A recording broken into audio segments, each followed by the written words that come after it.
Hi, everybody.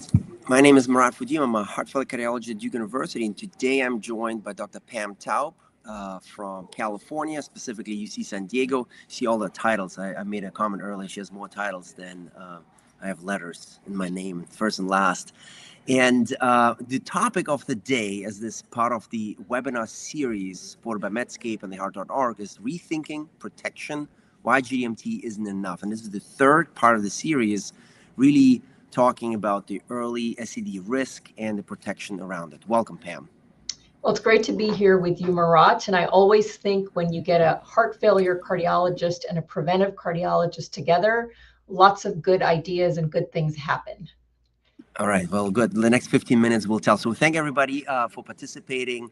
Stay all the way till the end. There are CME points to collect. There will be a QR code displayed at the end, and we will announce when the next final webinar will take place. But next slide, we will just jump right in, and we will start talking about GDMT first, and then where it really ties into sudden cardiac death and what we can do about optimizing GDMT and protecting ourselves from the sudden cardiac death risk. So tell us, because the topic is HFrEF, where are we to date with GDMT in the HFrEF space? Well, we're at a really great cross point in terms of all the different therapies that we are able to offer our patients based on decades of research. So we talk about the 4 pillars of goal-directed medical therapy for our patients, and that includes beta blockers. And then there's also drugs that act on the renin-angiotensin system. So that would ideally be a neprilysin inhibitor like sacubitril valsartan. And in those patients, for some reason that can't tolerate that, we would often use an ACE or an ARB. And the third pillar is a mineral MRA, a mineral corticoreceptor agonist. And that includes agents like spironolactone and eplerenone. And then the fourth pillar of GDMT is a newer pillar, and that's SGLT2 inhibitors, which have an indication in both HFrEF and HFpEF. So we have 4 incredible therapies right now in 2025 for our patients with HFrEF. But the challenge that we face is getting patients to take these medications and getting them to the appropriate doses. What patients often struggle with is the up titration of these medications. And when you look at the doses that have been used in clinical trials that have benefit, they're actually pretty high doses. So for instance, carvedilol is a commonly used beta blocker that we use for our patients with HFrEF. And in the trials where there was significant benefit in terms of mortality, you have to get it up to doses of 25 milligrams twice a day. And we rarely achieve that in clinical practice. And so it's very challenging to get patients on the appropriate doses of GDMT. And this challenge is really reflected in the statistic that fewer than 20% of patients with HFrEF actually receive all 4 pillars of guideline-directed medical therapy. And it's not because we're not good clinicians or our patients aren't trying, but it's real logistical challenges with these medications. Many of these medications cause low blood pressure, they cause fatigue. And when you try to put all 4 of them together, especially rapidly, it can be very challenging. You have to monitor potassium in many of these patients. You have to monitor for hyperkalemia. And so the real challenge is when we have a patient that has newly diagnosed heart failure with reduced ejection fraction, either after a myocardial infarction or non-ischemic dilated cardiomyopathy. We see these patients and they have a low ejection fraction, and we are trying very quickly to get them on GDMT because we know that it is very protective, it reduces sudden cardiac death, but we just can't do it rapidly enough. So in your clinical practice, what are some of the barriers that you face in getting patients on all 4 pillars of GDMT? Well, I think, excellent question. One thing is that about 40% of our patients get diagnosed in the inpatient world, which is, the inpatient titration world versus the outpatient titration world are slightly different due to the resources we have available. But I would say some of the key obstacles, the true side effects we often blame it on the bad doctors don't get the patient started on the meds or titrate them to the meds, but often it's just not that the doctor doesn't want to really titrate the medications or doesn't understand that the education is not there to know to titrate. I don't think that that's the main obstacle. I think in many cases is the lack of access to the drug, so cost, the ability to do the paperwork, to do the pre-approval, and the side effects. What are in your experience, some of the additional things that I might have missed? Yeah, so I think those are all really important barriers, but there's also costs, and there's also just social determinants of health, like patients can't come in for their follow-up appointment, or they have trouble reaching a medical facility because they live in rural areas. So there's a lot of other factors that go into compliance. And then sometimes it's just a lack of understanding by the patient on why these drugs are so important. And I think we have to take responsibility because it's hard to give patients all the education that they need during that inpatient hospitalization. And this is where I think when we utilize pharmacists and other members of our healthcare system, we do a better job in getting patients on GDMT. And so we do have to utilize a multidisciplinary team to get our patients on GDMT. But despite that, we still have barriers. And I think a significant amount of those barriers are just the side effects. I'll tell you, I love the sacubitril/valsartan combo. I think it's a great drug. The clinical data couldn't be more clear in showing the benefit. But then I have a lot of patients that get significant hypotension. And in the clinical trials, the benefit is from actually the higher doses of sacubitril/valsartan at 97 milligrams and 103 milligrams. I have trouble getting people to tolerate just the lower dose, the 24 milligram and 26 milligram combo. And hypotension is very debilitating. Patients get presyncopal, they can't do their daily activities. So there are real physiological barriers to some of these drugs.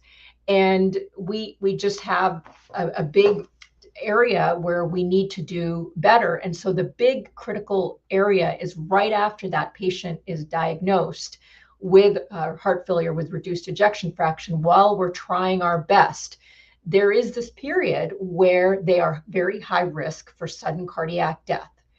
And one of the areas that we're trying to focus on is reducing sudden cardiac death after that discharge with new onset heart failure. And I think this is where some of the newer technologies have helped us, like the wearable defibrillator, because now we can provide patients with this option while we're trying to up-titrate GDMT.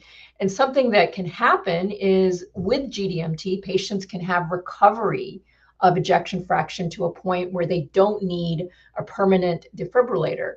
And that is always such a great point to get our patients to, is when the heart function actually improves. But the question is, what do we actually do in that period when they're discharged, their ejection fraction is low, and we're trying our best to get them on GDMT? You recently led a study looking at this patient population. So tell us about that study. So, yeah, thanks. That's a great transition too. So I think it's important to acknowledge that the real world patients we see in clinical practice tend to not be the ones that we have in clinical trials that optimize themselves on 4 pillars of GDMT and have very minimal to no side effects. We have a lot of side effects, as you noted.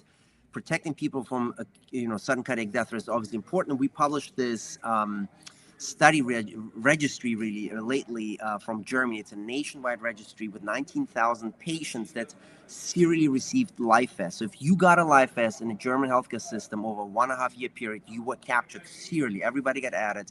And then data was prospectively and primarily retrospectively captured to see what was the incidence of shocks, and by the way, real shocks and shocks that should have never been delivered, which was a relatively low rate.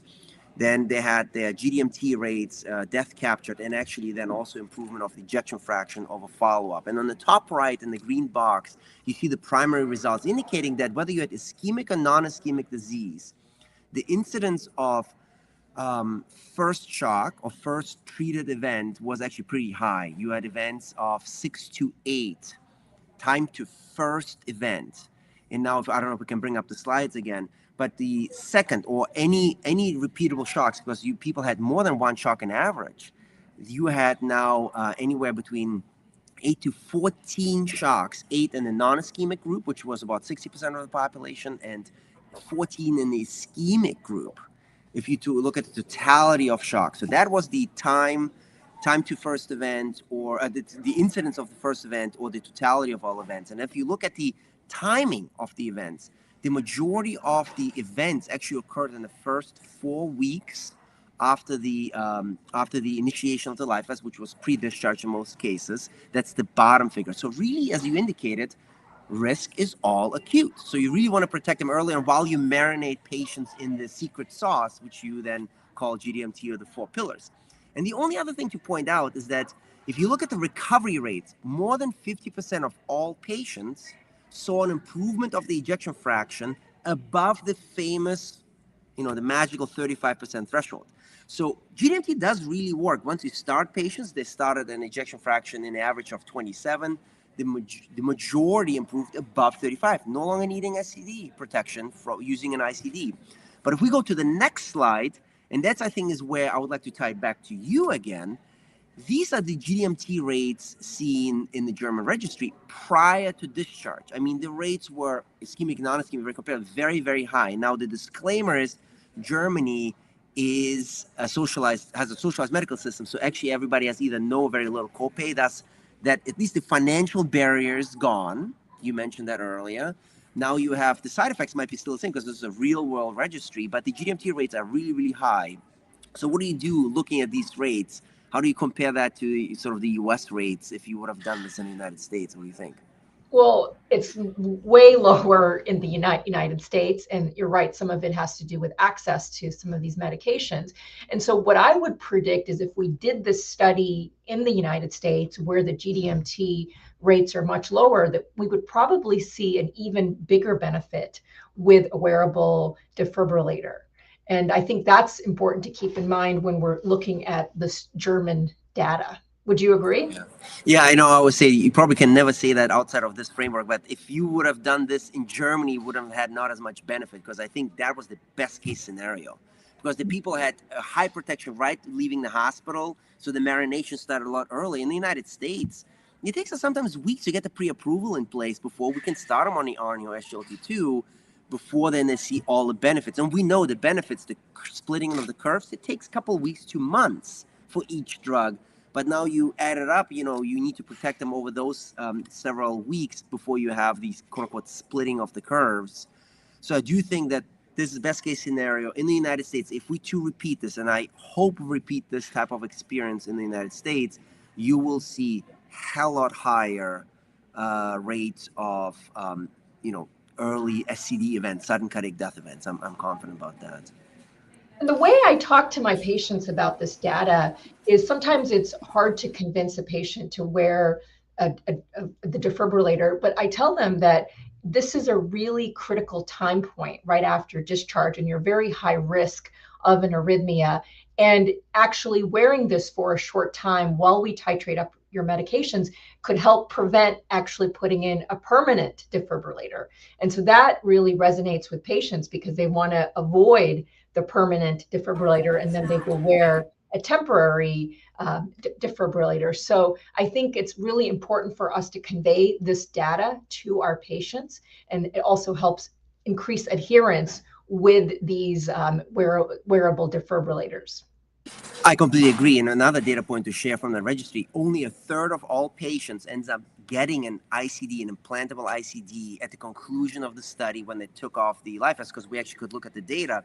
So really you can tell patients, yes, take the pain of doing something wearable. It's not comfortable. It might be summer where you're at right now, and it might be visible, it might be hot. Having said that, it will maybe save you the death event. Two, there's a very good chance you will come off that vest and not even need a defibrillator. So I do think that my practice got informed by these type of data, is that GDMT works, but you got to use it.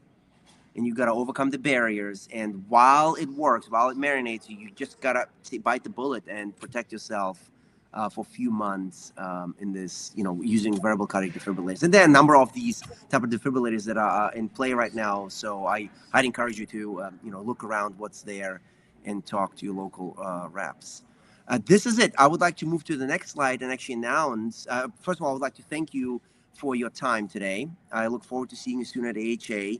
And the next and final piece of the webinar series will actually be with Javed Butler on November the 18th here at the Times, 10:30 Eastern Time. And we will take this and take it sort of one step further. What are the clinical implementations? To be honest, Pam and I just really touched upon this, but we're going to go with another faculty speaker into more details. I would like to thank everybody. On the next slide, you will see where you can redeem the credit for this time. And I would like to thank Medscape, the organizers, and the heart.org for putting this up. And thanks, Pam. See you soon. Thank you, Marat. Bye-bye.